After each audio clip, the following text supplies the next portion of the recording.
Hi అండి, మీరు చూస్తున్నారు ప్రశాంత్ కిచెన్ ప్లాంట్స్ అండి. ఈరోజు అడిగిన మొక్క గురించి, మరి ఈ మొక్క ఎలా పెంచాలో దీని గురించి మనం తెలుసుకుందామండి. ఈరోజు ఈ అడిగిన మొక్క అయితే ఏంటండి, చూసారా అసలు ఎంత అందంగా ఉందో. చెట్టు నిండా పూలేనండి, ప్లాస్టిక్ ఫ్లవర్స్ లాగా వచ్చినాయండి. నేనైతే దీనికి ఒకటే కేర్ తీసుకుంటానండి. డైలీ బియ్యం కడుగు నీళ్ళు పోస్తాను, లేదంటే టీ పొడి ఎందుకోండి టీ పొడి వేస్తాను నేను.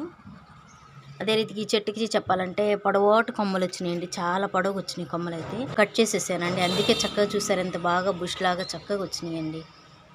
అసలు ఎంత అందంగా ఉందో కదా చూస్తానికి చెట్టు. మరి అంతకుముందు కూడా 2-3 వీడియోలు తీస్తున్నానండి నేనైతే. చాలా కలర్స్ ఉంటాయండి అడియేనియంలో, మరి మొక్కల్లో చెప్పుకోవాలంటే.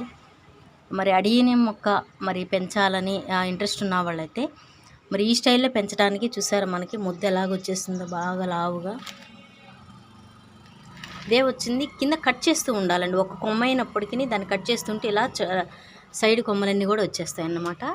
ఈ స్టైల్లో మరి మీ మిద్దె తోటలో కూడా అడియేనియం మొక్కని మరి ఎక్కువగా ఎదగకుండా పెరగకుండా, ఇది ఎండలో ఉంటే చక్కగా చాలా పూలు వస్తాయండి. ఎండలోనే పెంచాలి ఈ అడియేనియం మొక్క అయితే.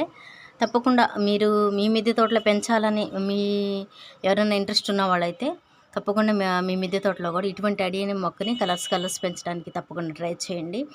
కట్ చేయండి ఎప్పుడైనా. ప్రతి మొక్క కూడా కొమ్మను పొడవుగా ఏపుగా అలా వెళ్ళిపోతాయండి కొమ్మలు అయితే దీనికి. అవి అయితే కట్ చేసి చక్కగా ఇలాగా షార్ట్గా వచ్చేటట్టుకు చక్కగా ట్రై చేయండి, చాలా అందంగా ఉంటుందండి. మన వీడియోని ఎవరైనా ఫస్ట్ టైం చూస్తున్న వాళ్ళైతే తప్పకుండా లైక్ చేసి ఫ్రెండ్స్కి షేర్ చేసి మా ఛానల్ తప్పకుండా సబ్స్క్రైబ్ చేసి చివరిగా బెల్ సింబల్ నొక్కండి. Thank you.